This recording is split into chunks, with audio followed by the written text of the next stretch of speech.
What explains the surge in U.S. national debt during President Trump's time in office? Donald Trump accuses his special counsel of bullying everyone in sight. The Trump kids' lavish homes rival their fathers.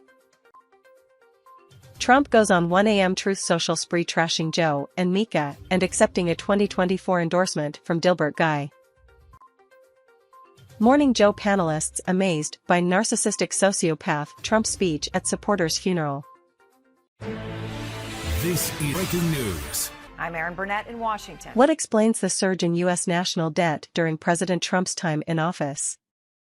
According to the fact-checking site Snopes and U.S. Treasury data, 25% of the United States' total national debt was accrued during the Trump administration. The surge in debt was largely due to the $3.7 trillion in pandemic relief offered to Americans, Snopes reported. Details: the 25% claim stemmed from a tweet from David Jolly, an MSNBC contributor and former Florida representative, who was responding to a tweet from House Speaker Kevin McCarthy. McCarthy had argued that House Republicans are on a mission to end wasteful Washington spending. Jolly responded, "For context, roughly 25% of our total national debt incurred over the last 230 years actually occurred during the 4 years of the Trump administration." That's right. 25% of our entire national debt, all during the Trump years. Snopes backed up this statement, reporting that technically, this statement is true. According to U.S. Treasury data, the national debt level rose by $7.8 trillion during Trump's 4 years as president, which is about 25% of the current $31 trillion in national debt. Snopes reported that it is misleading to invoke 230 years of history when discussing the present national debt, noting that most of the $31 trillion were accumulated within the last 2 decades alone. However, it is important to note that the unprecedented events of the COVID-19 pandemic were the largest contributor to this amount, with the Treasury borrowing $3 trillion to cover COVID-19 relief costs, such as stimulus packages, according to Newsweek. Newsweek added that Trump's Tax Cuts and Jobs Act of 2017 significantly added to the level of national debt. How do other presidents compare? During President Barack Obama's 8 years in office, his administration was responsible for 29% of the national debt, per Treasury data. In Joe Biden's time as president thus far, his administration is responsible for 11% of the debt. Although comparatively, it may seem like Trump's administration was responsible for a larger portion of the national debt, it is important to take in the impact of the pandemic when viewing these statistics. According to the balance, the national debt level has historically increased by large amounts during times of uncertainty in the country and the economy. For example, Franklin D. Roosevelt is responsible for the largest increase in the national debt in presidential history, increasing the debt level from $22.5 billion to $236 billion.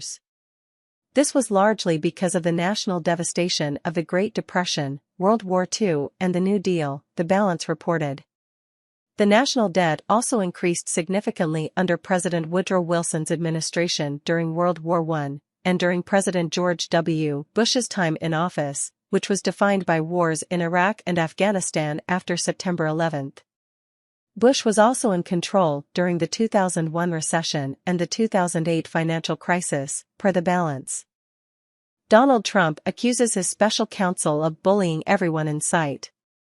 Donald Trump has continued to attack the special counsel appointed to oversee the investigation into the classified documents found at the former president's Mar-a-Lago resort. In his latest swipe at Jack Smith, Trump accused the prosecutor brought in by Attorney General Merrick Garland of bullying everyone in sight amid reports that special counsel Robert Hur has not started on his work investigating the classified materials found at President Joe Biden's Delaware home and former office in Washington, D.C. While my special counsel, prosecutor, is viciously harassing and bullying anyone and everyone in sight, Trump posted on Truth Social while sharing a link for conservative news site Red State discussing the reports about her. This should not be allowed to continue. We did nothing wrong. Trump has repeatedly attacked Smith and suggested the veteran prosecutor should be removed from overseeing the classified materials probe because the special counsel is biased against the former president. In an appearance on the Mark Levin show on January 12, Trump accused Smith, who is also heading the criminal investigation into the January 6 attack, of being a terrorist while calling on him to resign due to apparent conflicts of interest. He is a terrorist. He is a Trump hater. His best friends are Russia Inquiry Prosecutor Andrew Weissman and all of these characters, Lisa Monaco at the Justice Department, one of the top officials. This is a disgraceful situation. He should resign, Trump said. His wife hates Trump, probably even beyond him. And his wife has a sister who openly hates like a level that you can't even believe. Smith's wife, Katie Chavigny, worked as a producer on the Michelle Obama documentary Becoming and twice donated to Biden's 2020 presidential campaign. Paula Reed, senior legal affairs correspondent for CNN, tweeted that her has not yet begun his work looking into the Obama-era classified materials found at the president's private Wilmington residence and the Penn Biden Center, but that the Department of Justice expects the special counsel to be on board shortly. Garland said that her would be appointed special counsel to review the appearance of the classified materials on January 12. The report arrived as Biden's lawyer Bob Bauer confirmed that 6 more documents with classified markings were discovered at Biden's home following a search by the DOJ officials on Friday, January 20. DOJ had full access to the president's home, including personally handwritten notes, files, papers, binders, memorabilia, to-do lists, schedules, and reminders going back decades, Bauer said in a statement. DOJ took possession of materials it deemed within the scope of its inquiry, including 6 items consisting of documents with classification markings and surrounding materials, some of which were from the president's service in the Senate and some of which were from his tenure as vice president. DOJ also took for further review personally handwritten notes from the vice presidential years. The Trump kids' lavish homes rival their fathers. Donald Trump and his then-wife, the late Ivana Trump, welcomed their first child Donald Jr. in 1977 when they were living in Manhattan's coveted Olympic Tower condo. 2 years later, the trio decamped to the ultra-high-end 800 Fifth Avenue, another one of New York's most prestigious addresses, and in 1981, Ivanka was born. Trump goes on 1 a.m. Truth Social spree trashing Joe and Mika and accepting a 2024 endorsement from Dilbert Guy. Former President Donald Trump went on a late-night Truth Social spree, going after everyone from the special counsel investigating him to Joe Scarborough and Mika Brzezinski, while also accepting a 2024 endorsement from the creator of Dilbert.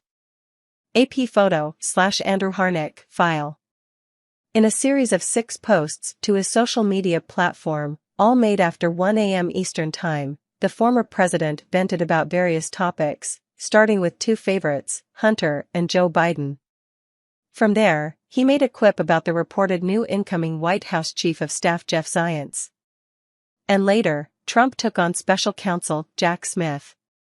"My special counsel, prosecutor, is viciously harassing and bullying anyone and everyone in sight," Trump wrote. "This should not be allowed to continue. We did nothing wrong."